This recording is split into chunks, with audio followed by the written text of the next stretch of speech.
Assalamualaikum warahmatullahi wabarakatuh. Saya di sini akan mempresentasikan tentang saluran pencernaan monogastrik dengan saya sendiri, Kartiko Budi Prasetyo dengan NIM 23/51476/PT/09/727. Latar belakang. Ternak monogastrik adalah hewan yang memiliki sistem pencernaan dengan satu lambung atau lambung tunggal atau kerap disebut dengan monogastrik. Contoh sendiri dari ternak monogastrik antara lain babi, ayam, dan kelinci. Sistem pencernaan mereka berbeda dengan hewan ruminansia yang memiliki lebih dari satu lambung, seperti sapi dan kambing. Dalam budidaya ternak, memahami sistem pencernaan ini penting karena akan mempengaruhi pemilihan pakan, efisiensi pencernaan, dan pertumbuhan ternak. Perumusan masalah. Yang pertama, apa itu monogastrik dan apa saja monogastrik? Dua, bagaimana sistem pencernaan ternak monogastrik? Tujuan penelitian untuk mengetahui apa itu hewan ternak monogastrik. Yang kedua, untuk mengetahui sistem dalam pencernaan hewan ternak monogastrik. Jadi, pengertian dari ternak monogastrik adalah hewan ternak dengan lambung tunggal dan sederhana yang memiliki alat pencernaan terdiri dari mulut, esofagus, lambung, usus halus, usus besar, dan anus. Sistem pencernaan disebut simple monogastric system. Pengelompokan jenis ternak menjadi sistem pencernaan yang berlangsung dalam saluran pencernaan berbeda. Demikian pula nutrisi yang dibutuhkan untuk setiap hewan ternak berbeda. Khusus untuk unggas dan babi, sekalipun termasuk dalam klasifikasi monogastrik, tetapi mempunyai sistem pencernaan yang berbeda karena unggas tidak memiliki gigi, selain itu memiliki tembolok atau crop dan gizzard. Pencernaan monogastrik. Pencernaan monogastrik adalah proses pencernaan yang terjadi pada hewan yang memiliki satu lambung seperti manusia, babi, dan ayam. Dalam sistem ini, makanan pertama-tama masuk ke mulut, di mana dikunyah dan dicampur dengan enzim dalam air liur untuk memulai pemecah karbohidrat. Setelah itu, makanan bergerak ke lambung melalui kerongkongan. Di lambung, asam lambung dan enzim pencernaan seperti pepsin membantu pemecahan protein. Makanan yang telah tercerna sebagian kemudian masuk ke usus halus. Tempat penyerapan nutrisi utama terjadi dengan bantuan enzim dari pankreas dan empedu dari hati. Sisa-sisa makanan yang tidak tercerna akan menuju ke usus besar, di mana air diserap dan akhirnya dikeluarkan dari tubuh sebagai feses. Anatomi organ pencernaan dari monogastrik antara lain rongga mulut,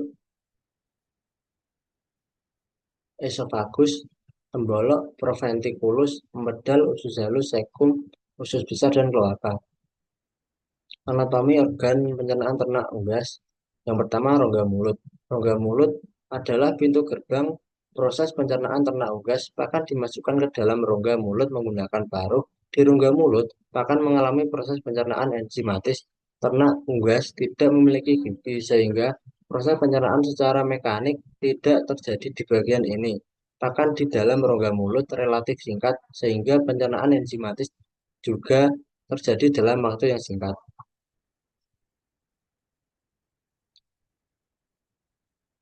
Yang kedua, esofagus. Esofagus berfungsi menghubungkan mulut dengan lambung. Otot-otot esofagus mendorong pakan dengan gerakan peristaltik ke saluran pencernaan berikutnya. Esofagus menghasilkan mukosa atau lendir sebagai bahan pelicin yang membantu proses pergerakan pakan. Katup yang ada di bagian akhir esofagus selanjutnya disebut kardiak akan mencegah masuknya kembali makanan dari lambung ke esofagus. Tembolok. Tembolok atau crop merupakan bagian akhir esofagus yang membesar. Tembolok berfungsi untuk menampung, membasahi pakan, melumasi, dan melunakkan partikel pakan sehingga dinding struktural menjadi lunak dan bisa ditembus oleh enzim.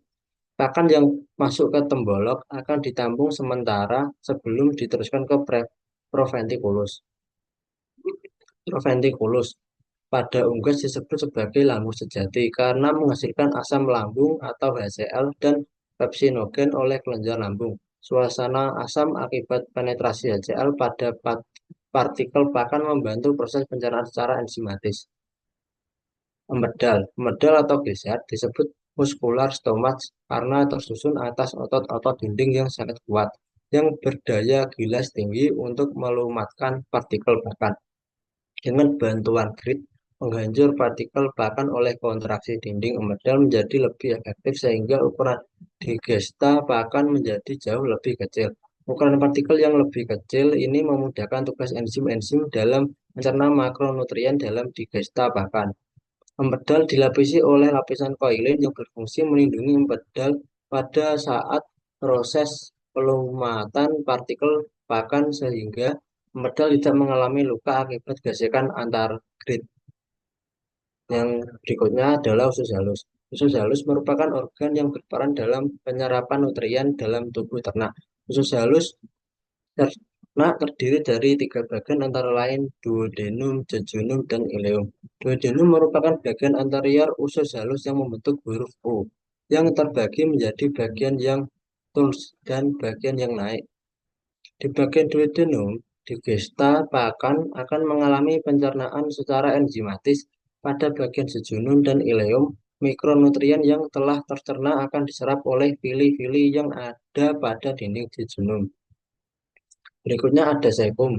Unggas memiliki sepasang sekum yang berada di kanan dan kiri usus halus dan bermuara pada bagian akhir atau posterior ileum, yaitu pada bagian ileo junction. Sekum memiliki ukuran yang relatif panjang yang berisi mikrobia yang membantu proses pencernaan serat. Yang berikutnya ada usus besar. Pada usus besar terjadi penimbunan pakan sisa hasil pencernaan di usus halus. Pakan sisa atau partikel pakan yang tidak tercerna mengalami reabsorpsi, penyerapan kembali air, kemudian disekresikan melalui kloaka. Yang terakhir ada kloaka. Organ ini adalah bagian akhir dari proses pemanfaatan pakan. Kloaka terdiri dari tiga bahan, yaitu zoprodeum, urodeum, dan protodeum. Diprodeum adalah bagian proksimal atau tempat muara saluran pembuangan feses. Sementara itu, urodeum adalah bagian tengah yang terjadi muara saluran reproduksi dan pembuangan urin. Dan protodeum yaitu adalah bagian distal yang fungsinya sebagai lubang keluar yang disebut juga sebagai ven. Terima kasih atas presentasi dari kelompok kami. Apabila ada salah kata, kami mohon maaf. Wassalamualaikum warahmatullahi wabarakatuh.